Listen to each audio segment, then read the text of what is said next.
주장하게 하시기 바랍니다. 신기한 것은 아무리 좋은 것이 있어도 그것을 내가 발견하지 못하고 사용하지 못하고 내가 쓰지 않으면 아무것도 아닌 무용지물이 되는 거예요. 나와 상관없는 것이 되는 거예요. 상관없는 것이.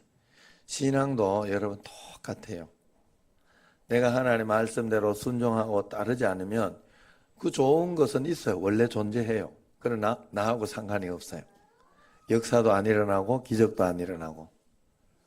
다니엘 기도회나 이런 모든 것들이 이런 좋은 것이 있어요. 여러분 혹시 못 오면 젊은 사람들이나 이런 사람들은 이렇게 원래 여기 와서 예배드리는 게 최고 좋고, 그러면 가정에서나 이런 데에서라도 우리가 올리지는 않을 겁니다. 여기 이제 우리 교회 홈페이지로 올리지 않고 다니엘 기도회라는 홈페이지가 따로 있어요. 거기에 굉장히 잘 돼 있어요. 그래, 그것으로 뭐 어디 하고 이렇게 잘못하다가 보면 또 개인 이기적인 어떤 그런 것으로 인해 가지고 우리 뭐 어느 교회는 이렇게 교회 중심으로 우리 걸로 한다 뭐 이렇게 하지만 그럴 필요가 없는 것 같더라고요. 이번에는 다 함께 이렇게 해서 하나님께 영광 돌리고 또 그러한 시간을 여러분들이 잘하고 이 굉장히 귀중한 거예요. 그래서 영적인 통로이기 때문에 나 이게 영상이나 이런 것도 굉장히 중요하구나. 이게 영상이요, 여러분 보이지 않는 선에서 이렇게 가는 거 아니에요. 여러분 보이지 않는 여기에 뭔가 움직이고 있는 거 아니에요. 지금 여기에 그 흐름, 그런 것들이 나타나는 거 아니에요. 영상을 통해서. 영적인 거하고 굉장히 비슷해요. 굉장히 비슷해요. 뭐 이걸 그렇다고 진리라고 이렇게 생각할 필요는 없고 제가 느낀 거예요. 제가 느낀 거. 그러므로 여러분 우리가 하나님 앞에서 이렇게 잘해서 이번에 계속해서 소문도 나고 이러면서 다들 좋은 소문이 나는 것 같아요. 그래서 점점 더 이렇게 사람들이 많이 오고 그렇게 하는 것을 보면서 굉장히 좋습니다. 그래서 여러분들이 꼭 은혜를 받으시기를 바랍니다.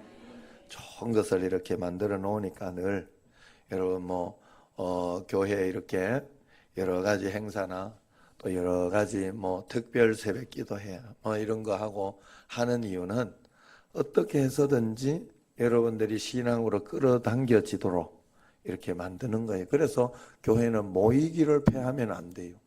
교회는 모이기를 폐하는 것이 아니에요. 아셨죠? 오늘도 이렇게 지금 오후 예배도 이렇게 하고 드리고 이렇게 하는 것은 이런 예배나 이런 것들을 통해서 하루 종일 내가 하나님께 드린다 이렇게 생각하시고 그러면서 저녁에는 또 저녁 8시부터니까 이게 새벽 기도 개념이에요. 여러분들 아셔야 돼요. 매일매일 여러분들이 저녁에 내가 새벽에 정성으로 하던 거를 저녁에 한다 이런 마음으로 이렇게 한 걸음 한 걸음 드리고 있는 거기 때문에 여러분들이 그 개념을 잘 가지고 하다가 보면 굉장히 큰 은혜가 있을 것입니다. 여러분 계속해서 내가 하나님 앞에 은혜 가운데 이렇게 찬양하는 가운데 눈물이 나고 그렇게 하는 걸 볼 수 있어요. 그리고 오늘 또 정확하게 여러분 말씀드리면 우리가 10시 5분에 무조건 가라 그랬어요. 그건 여기에서는 거의 10시에 틀려봐야 한 1, 2분 딱 정확하게 끝내줘요. 여기에서는. 그리고 시간도 탁딱 맞춰서 해주는 거예요. 그러니까 이분들이 다 그걸 이렇게 점검하고 확인하고 그러면서 분명히 하고 있어요. 그러니까 우리는 거기에 맞춰서 하지만 마지막 가까이 계신 분들은 더 기도하시고 차량만 10시 5분에 딱 가도록 할 테니까 그렇게 해서 하시면 되겠습니다. 그리고 기도를 30분을 하는 이유가 거기에 있어요. 기도 훈련을 해야 되는데 우리는 기도 사실 1, 2분 하고 나면 할 게 없다. 그리고 또 훈련이 되어지지 않았기 때문에 그런 것들이 되어져야. 그러면 영적인 축복도 마찬가지예요. 축복 올라다가 말아 올라다가 늘 올라다가 말고. 그래 요번에 끈기를 가지고 하나님 앞에서 큰 복을 꼭 받아야 할 줄로 믿습니다. 예, 하나님이 좋은 거 주셨어요. 저는 지금까지 그렇게 한번 살아와 봤는데 하나님 앞에서 말씀대로 살아보자. 그래서 하나님, 요번에 하나님의 말씀이 무엇일까? 하나님의 뜻이 무엇일까를 고민하면서 생각해보고, 그렇게 고민하고 생각해보면 100%막 이렇게 되는 게 없어요. 절대로 그렇게 되지 않아요. 여러분들이 자유의지가 있기 때문에 항상 그걸 생각해야 돼요. 내게 의심이 생깁니다. 생겨야 돼요. 여러분에게. 그래야 여러분은 정상적인 사람이에요. 그러나 말씀을 경험하고 한 번, 두 번 이렇게 증명하고 간증하고 이러다가 보면 믿어지는 거예요. 그리고 그 다음에 그것이 느껴져요. 알게 되고 하나님은 정말 살아계시구나. 지금 이 상황이 이렇게 되어도 이걸로 끝나는 일이 아니구나 하는 것을 알게 되고 믿음으로 계속 반응하게 되죠. 믿음으로 가게 되죠. 그러면 뭐 말씀대로 성경대로 되는 거예요. 성경에서 하나님께서 우리에게 복 주고 번성하게 하고 번성하게 한다고 그랬어요. 그러면 그대로 됩니다. 믿으시기를 바랍니다. 나는 이렇게 잘 믿었는데 왜 그럴까? 잘 안 믿은 거예요. 저는 분명하게 말할 수 있어요. 뭔가 모르게 잘못 믿고 있는 거예요. 뭔가 모르게. 잘 되게 돼 있어요. 그러면서 결국은 그렇다고 해서 겉으로 보이는 것만이 다는 아니에요. 겉으로 보이는 것만이. 그러나 하나님 앞에서 그래서 내가 스스로 내가 가난해지고 요번에도 뭐 고려대학교에 그렇게 돈을 많이 벌던 분이 400억인가 이렇게 기증을 했잖아요. 자식에게는 그냥 가르쳐줬고 그렇게 해선이 됐다. 자식들도 충분히 공감하고 그렇게 하면서 제가 지금까지 살아본 결과 더 어른들도 이렇게 느끼겠지만 저는 그렇게 느꼈어요. 아, 돈을 많이 물려준다고 얘가 제대로 되는 게 아니다 하는 걸 확실히 느꼈어요. 사람이 일단 돼야 된다 하는 생각. 그래, 그 사람이 어떤 것을 관리하도록 해줘야 되지. 안 된 상태에서는 줘봤자 그거는 오히려 더 저주스럽게 만들 수 있어요. 오히려. 그러니까 우리가 언제나 하나님 앞에, 저도 마찬가지입니다. 여러분들하고 교회만 나온다고 되는 게 아니라 나오게 하는 이유는 그러다가 보면 깨닫는 게 있어요. 그러다가 보면. 그래서 어떻게 해서든지 모으려고 하는 거예요.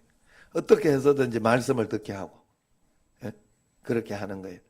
그래서 이렇게 보면 신앙이 아직 어린 사람들은요 이런 게 있어요. 신앙이 아직 어린 뭐 어린아이들이나 이런 신앙이다 보면 어린아이는 이렇게 보면 젖만 먹어도 우유만 먹어도 살아내잖아요. 신기하게도. 그죠? 신앙이 초보고 아직 어리면요 일주일에 한 번 나오기가 쉽지 않아요. 교회. 그것만 먹어도 우유만 먹는 거예요. 그것만 먹어도 살아내. 신기하게도. 별 문제 없고 그냥 이렇게 저렇게. 그래서 그런 분들은 보면요. 주일날 안 나오고 만약에 금요일 나오면 그게 딱 된 거야. 그분들한테는 그게 그날 한 주일 신앙으로 도장 찍은 거예요. 그런 걸 가지고 여러분 신앙이 어떻다 저떻다 이야기할 거. 그래서 꼭 초신자와 그렇지 않은 처음 믿는 분과 그렇지 않은 분을 반드시 구분해야 돼. 그래서 신앙이 오래돼 가지고 직분을 권사 직분까지 받고 장로의 안수 집사 이렇게 되신 분들이 그러면 문제가 있어요. 그건 굉장히 문제가 있어요. 그거는 잘못된 거예요. 그건 잘못 믿는 거예요. 그렇게 믿으면 안 돼요. 그래서 우리가 하나님 앞에서 바른 마음으로 그래야 돼요. 자, 뇌 촬영을 했는데 기도와 묵상이 뇌를 좋은 쪽으로 바꾼다는 것을 입증했어요. 펜실베니아 대학교에서 했던 그 한 연구에서 닥터 앤드류 뉴버그는 기도와 영성훈련이 스트레스와 불안을 줄여주는 것을 확인했습니다. 뇌 촬영을 통해서. 더 나아가서 하나님은 벌 주시는 분이 아니라 선하신 분으로 생각할 때 또 불안이 굉장히 줄어든대요. 사도 바울의 성경을 보면 저도 늘 이렇게 그 말씀을 드리지만 여러분들에게 일깨워주고 싶은 게 그거더라고요. 저도 어떤 어려운 상황과 환경과 답답한 일들이 늘 닥치는데 그럴 때마다 나를 깨어나게 하고 힘있게 하고 그렇게 해주는 게 뭔가 하면 하나님이 나와 함께 계시다. 하나님이 이거 보고 계시다. 그런데도 이 문제를 허락해 주셨다. 하나님 알고 계시다. 하는 것을 생각하고 그 믿음을 가지고 있으면 걱정보다가 하나님의 무슨 뜻이 있을까가 생각되고 그렇다면 나는 어떻게 하면 좋을까가 생각이 돼요. 항상. 그래서 다시 용기를 내고 힘을 내고 그렇게 한다는 사도 바울도 언제나 하나님이 언제나 우리와 함께 계신다는 것을 우리가 그리도 안에 있다 하는 것을 늘 일깨워 줍니다. 사도 바울의 신학 사상이 바로 엔 그리스도예요. 엔 그리스도. 그리도 안에 있는 우리. 그래서 베드로도 모든 염려를 하나님께 맡기고 모든 것은 기도하며 걱정하지 말아라. 그렇게 이야기를 합니다. 우리의 염려를 하나님께 맡긴다는 말은 하나님이 일하시게 그렇게 만들어라 하는 그런 뜻이에요. 매튜 헨리는 자신의 주석에서 이렇게 말합니다. 우리가 우리의 짐을 하나님께 맡긴다는 것은 그분의 섭리와 약속에 거하고 모든 것이 합력하여 선을 이루리라 하는 확신, 거기에 선을 이루리라 확신하며 매우 편안해 한다는 것이다. 우리가 맡긴다는 것은 약속에 거하는 것이고 그 다음에 합력하여 선을 이룰 것이라고 믿고 편안하게 내가 산다는 그런 뜻이다는 거예요.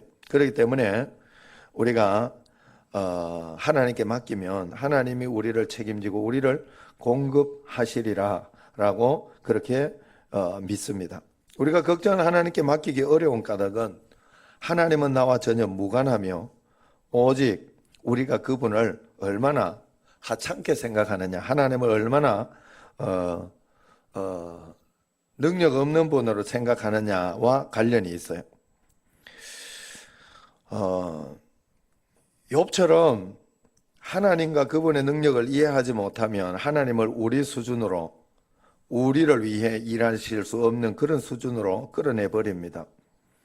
이렇게 확신과 신뢰가 없을 때 기쁨을 우리는 도둑맞게 돼 있어요. 걱정은 자기 노력과 하나님에 대한 의심에 기초한 자연스러운 우리 삶의 부분이에요. 여러분 의심하지 않고 믿음에 서 있으면 그 사람은 절대 걱정하지 않아요. 난 날 보니까 알겠더라고. 내가 걱정하는 거는 틀어지면 큰일 난다고 생각하니까 그러는 거예요. 이게 아니면 끝났다고 생각하니까 내가 걱정하고 있더라고.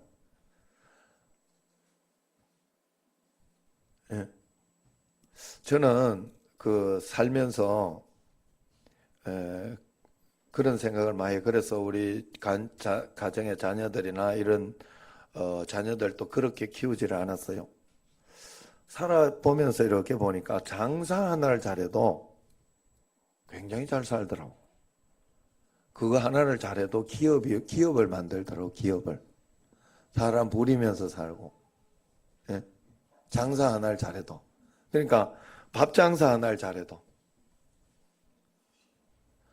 우리 생각에는 공부만 막 1등 하면 된다고 이렇게 생각하지만 아니에요. 사는 방식은 거기에만 있는 게 아니더라고. 내가 볼 때는 그랬어요. 그래서 나는 그렇게만 어떤 놈은 운동만 하는데도 살잖아. 신기하게. 살만 쏘는데도 살잖아. 하나님은 다 살 수 있도록 하나님 해주셨어요. 그렇기 때문에 그걸 찾아야 돼요. 우리가 삶에서 내 삶에서 나에게 가장 하나님이 인도하시고 하나님이 붙잡아 주시는 그런 것들을 만들고 찾아내면 돼요. 우리가 내 운명의 주인이 내가 될 때 하나님이 행동하거나 이끄실 여지가 없는 거지요. 이게 걱정이죠. 그러나 예수님과 관계는 약하고 걱정에 지친 사람들에게 와서 쉼을 얻으라 하면 쉼을 얻을 수가 없는 거예요. 우리가 섬기는 그 하나님은 우리가 수고해서 쉼을 얻어야 한다 이렇게 이야기하지 않았어요. 수고하고 무거운 짐진 자들은 다 내게로 오면 너희들은 쉼을 얻을 수 있다 그렇게 이야기를 하고 있습니다. 그분이 이미 다 해놓으셨다고 이야기합니다. 그렇기 때문에 우리는 그분께 나와서 염려와 걱정을 맡기면 된다. 맡기면 된다. 맡겨줘야 맡기죠. 이제 신앙이 믿음의 경험을 많이 해야 돼요. 그러면 맡겨줘요. 여러분 아는 사람과 모르는 사람은 그냥 어린아이 같은 애들은 이렇게 어른들하고 이렇게 몇 명 키운 사람하고 요즘 저도 그래요. 지금 여기 얘들 뭐 이렇게 나가고 뭐 이렇게 해도 별로 내가 그렇게 신경을 많이 쓰지 않고 애들이 그럴 수 있다고 생각을 해요. 그리고 또 아이들이 이렇게 뭐 하고 있을 때 막 떠들고 울고 이러면 처음에 초보 애들 막 이런 사람들은 막 전전긍긍하면서 막 이렇게 하는데 조금 오래되고 이렇게 어른들 이렇게 할머니들 이렇게 보면 저도 그래요. 애들 좀 울어야 되지. 그리고 억지로 어떨 때 꼬집어서 울릴 때도 있고 그런 여유가 있단 말이에요. 이게 다른 거예요. 이렇게 그래서 이렇게 그동안 키워보고 그동안 이렇게 해보고 알게 된 거죠. 이제 신앙도 마찬가지예요. 걱정하고 두려워하고 전전긍긍하는 것은 하나님에 대해서 그만큼 몰라서 그래요. 하나님을 그만큼 의지하지 않고 있어서 그래요. 다른 이유가 없어요. 다른 이유가 없어요. 하나님을 정말 의지하고 믿고 있다면 맡기게 되고 또 그러면서 나는 평안한 가운데 믿음으로 그리스도의 평강을 가지고 살아가게 될 수 있다 하는 것입니다.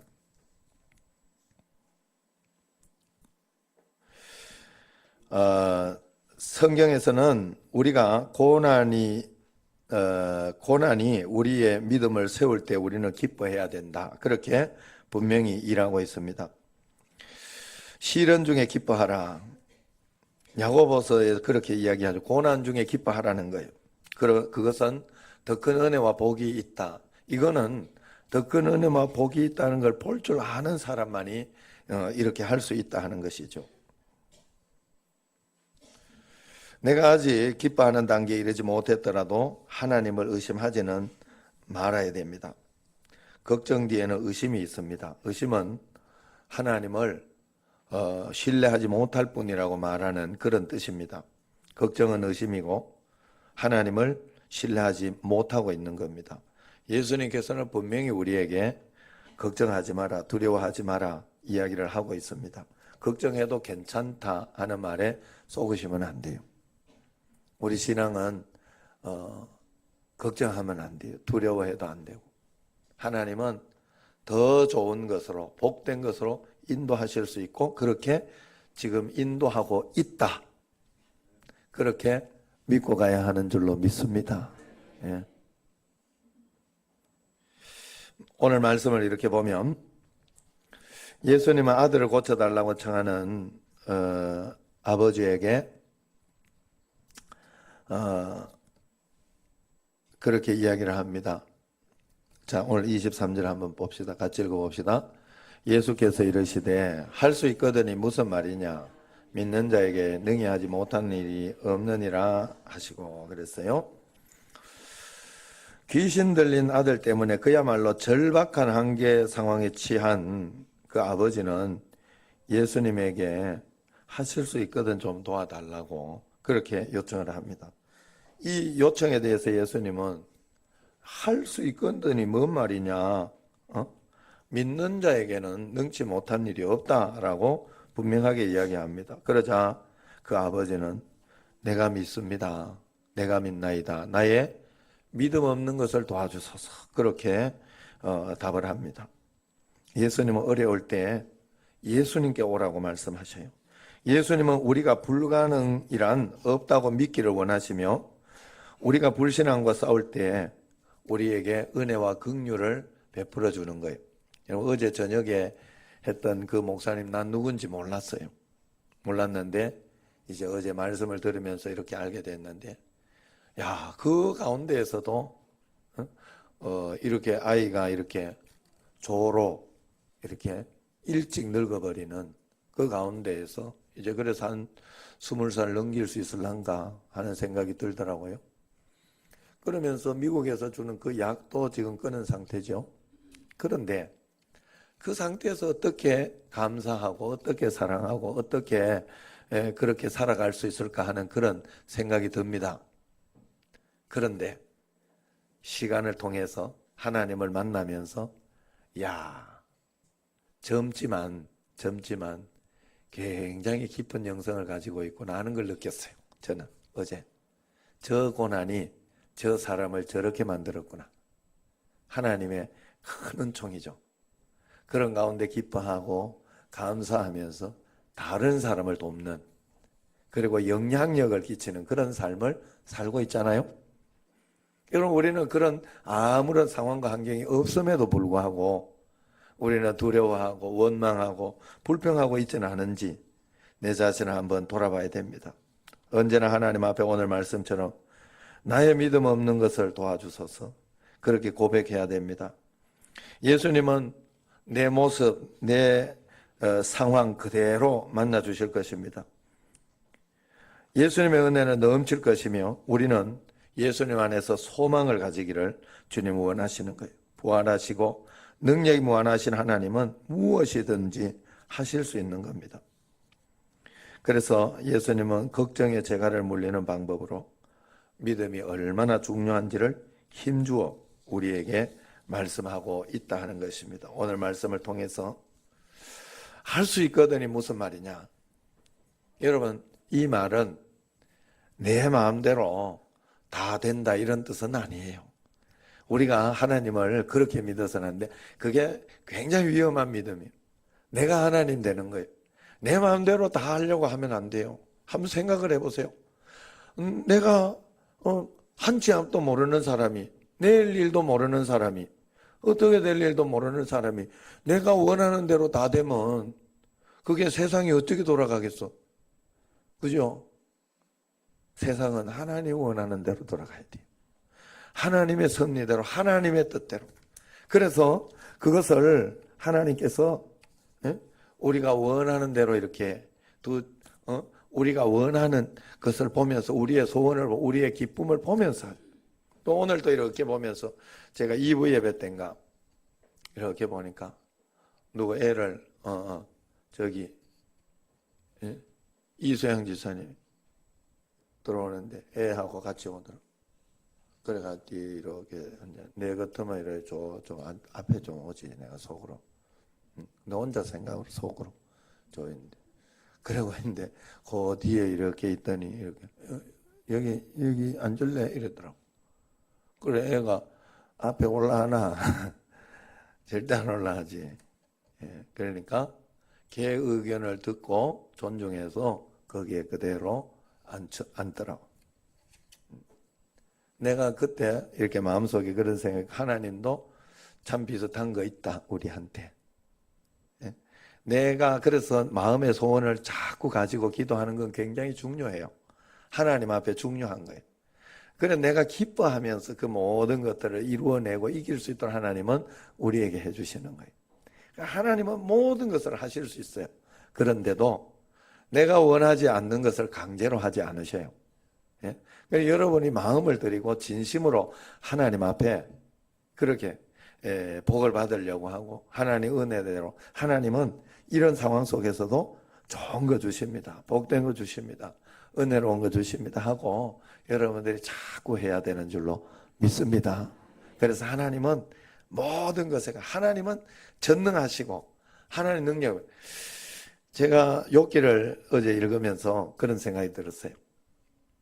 계속 욥하고 이렇게 그 친구들하고 계속 이렇게 서로 질문을 하고 받아들이고 질문하고, 마지막에 엘리후라는 사람이 32절부터 37장까지 이렇게 2장부터 7장까지 질문을 하는 거예요. 욥에게 이렇게 내가 나이가 어려가지고 지금까지 참고 있다가 이야기합니다. 그러면서 굉장히 많은 것을 이야기하는데 그 다음에 욥의 대답을 그와 이제 대화가 늘 됐거든요. 엘리바스, 빌닷 이런 분들이 이야기를 하면 욥이 답을 하면서 나는 이렇게 했는데 너는 이렇게 해서 잘못하지 않았냐, 좀 정죄하는 말들로 친구들이 이야기하죠. 이게 하나님 뜻이 아니냐라고 가르치면서 이야기하는데 욥은 그때 이렇게 대답을 해요. 나는 그렇게 했는데도 지금 이런 일이 있고 그런 것 같다 이러면서 이제 항변하고 그러면서 그만 좀 나에게 이야기해라, 오히려 그냥 위로해줘라. 응? 내가 지금 애들도 날 놀리고 내가 지금 이 고통 가운데 정말 죽고 싶다 막 그러면서 굉장히 이렇게 욥이 이야기를 해요. 그런데 그 엘리후의 질문 다음에 욥의 대답이 뭔가 있고 이렇게 해야 되지 않나 나는 말씀이 그랬는데 갑자기 하나님이 말씀하셔요. 갑자기 모든 것을 다 해버리고 너가 아는 게 뭐냐 하고 하나님이 딱 정답을 이야기를 해버리는 거예요. 뭔가 하면 너가 이 세상의 이치 이런 것들을 뭐 좀 아냐? 모르면서 뭐 그렇게 네가 뭘 알려고 하고 그렇게 하냐? 나에게 맡겨라 이 뜻이죠. 그래서 그렇게 하니까 딱 깨닫고 42장의 욥이 그렇군요. 하나님 내가 무지한 이치로 따지고 그렇게 했던 걸 회개합니다. 그냥 주님 앞에 무릎 꿇을 뿐입니다. 그러면서 하나님 앞에 딱 무릎 꿇으니까 친구들을 정죄했던 그 친구들이 오히려 욥의 기도를 받고 욥에게 이렇게 와서 사죄하고 그렇게 했을 때 용서해주고 복을 주시기로 그렇게 하시더라고 하나님이. 그러면서 욥에게는 갑절의 축복을 주는. 모든 것의 해답은 하나님은 전능하시고 하나님은 다 알고 계시다는 거예요. 그렇기 때문에 우리에게 믿는 우리에게는 가장 좋은 것으로 인도해 주신다는 사실을 우리가 믿고 따라가야 할 줄로 믿습니다. 그래서 우리가 그렇게 믿는 믿음으로 살아가는 것이 바로 교회에 순종하고 말씀에 순종하고 따라오는 거지요. 뭐 그래 여러분들이 이제 그렇게 이야기를 하면 완벽하게 잘 하지 못하고 잘 따르지 못해서 미안하다 그러면 돼요. 그러면 되지. 그걸 가지고 또 못 따르고 이러다 보면 이런 거 막 이러면서 불평하고 원망할 때가 있어. 그러면 안 돼. 그러나 언제나 하나님 앞에 여러분 교회에서 월사기도 11조기도 또 뭐 이런 또 행사나 뭐 이런 것들이 있을 때는 여러분들의 신앙을 증진시키고 하나로 뭔가 만들면서 같이 응집력 있게 하나님 나라의 일을 만들어내려고 교회가 하는 거예요. 그렇기 때문에 여러분들이 협조하고 도우면서 그렇게 따라가면 돼요. 그러다가 보면 하나님이 그 속에서 반드시 축복을 줘요. 여러분은 반드시 교회 중심으로 살아야 돼요. 교회가 여러분의 진짜 가정이에요. 그리고 여러분의 삶 속에 있는 그 가정은 삶의 현장이에요. 여러분들이. 그래서 영적인 가정에서 파생되어서 삶의 현장에서 복을 누리게 하나님이 만들어 놓으신 거예요.